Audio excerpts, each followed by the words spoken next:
This is the Lone Creator YouTube. We hope this video helps. You'll need access to both Google Domains and your Shopify admin. Once you have them, start in Google Domains and in Shopify simultaneously. First, sign into Google Domains and select the domain you want to use. Then open Shopify, go to Online Store, and choose Domains so you can add an existing domain.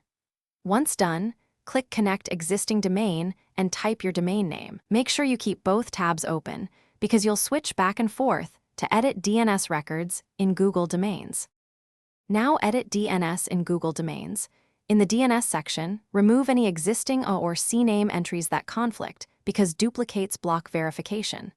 Add in a record for the root domain pointing to Shopify's IP 23, 227, 38, 65, and then add a CNAME record for the www subdomain that points to shops.shopify.com.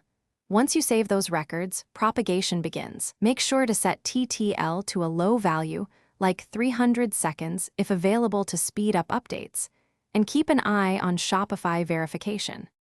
Back in Shopify, click Verify Connection and wait. DNS can propagate in minutes, but allow up to 48 hours. Once Shopify verifies the and CNAME records, enable the free SSL certificate to secure your store.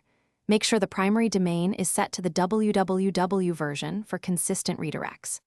If verification fails, reopen Google Domains, confirm the and CNAME exactly match Shopify's requirements. Flush your local DNS cache and try again. If issues persist, contact support with screenshots of your DNS settings. Thanks for watching. Consider subscribing if we helped you.